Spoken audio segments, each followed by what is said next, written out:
un peu par nécessité au fur et à mesure des années. C'est-à-dire, bah ouais, au début, quand j'avais une vingtaine d'années, j'étais encore jamais allé chez l'ostéo. J'ai plutôt une bonne santé, j'étais plutôt robuste, donc bah voilà, c'était une époque où tu t'enfiles des heures et des heures d'entraînement. T'as une blessure, tu serres un peu les dents, c'est pas très grave, tu peux avancer, il y a tout qui guérit vite, etc. Puis après, ben déjà j'ai pris quelques années, puis en dehors de ça, j'ai commencé à plus travailler là-dedans, donc à avoir aussi des horaires et puis des répétitions qui sont de toute la journée, des semaines de 5 jours, de danse complète, des choses comme ça, préparer des spectacles. Donc là, il y a un moment où t'es plus simplement sur je m'entraîne, je monte mes trucs, où t'as un peu plus une réalité professionnelle là-dedans qui te pousse à devoir utiliser ton corps, puis à pas pouvoir dire ok, en fait ce soir il faut que je fasse tout doucement à l'entraînement les copains parce que je me suis fait un peu mal au genou. Donc bah petit à petit t'as besoin d'aide pour pouvoir de temps en temps remettre quelque chose en place ou juste t'aider à te maintenir. Et l'ostéopathie c'est assez euh,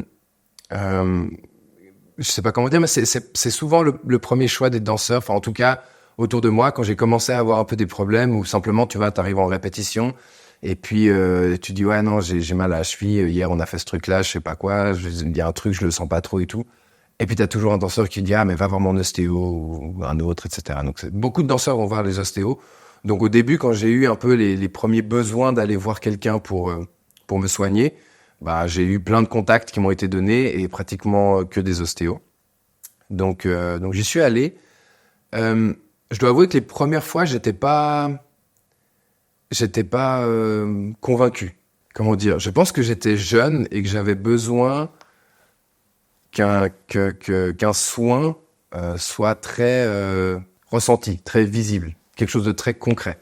Et puis en fait, les premières fois que je suis allé chez l'ostéo, bon après il y a pas mal de gens qui font des choses différentes, mais il y a des choses qui sont assez légères, qui sont très fines, des choses dont tu te rends pas compte. Puis c'est vrai au début, des fois t'arrives, tu dis ah j'ai mal à la cheville, et puis on va te traiter à un endroit dans le dos ou sur la nuque, et puis j'avais de la peine à faire ce lien, puis je sortais, je voyais pas tout de suite de résultats. Je pense que c'était un peu d'impatience aussi. Je disais bon écoute, prochaine fois.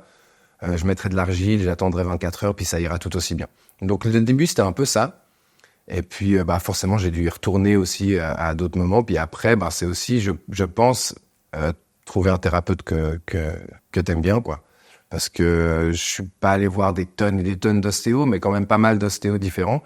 Et puis c'est vrai qu'ils sont tous très différents aussi dans la manière de traiter. Et puis je pense que, ben voilà, la manière qu'on a de vouloir, de ressentir son corps, de ressentir les blessures qu'on a ou de vouloir être traité, bah c'est aussi trouver, je pense, le bon thérapeute, quoi.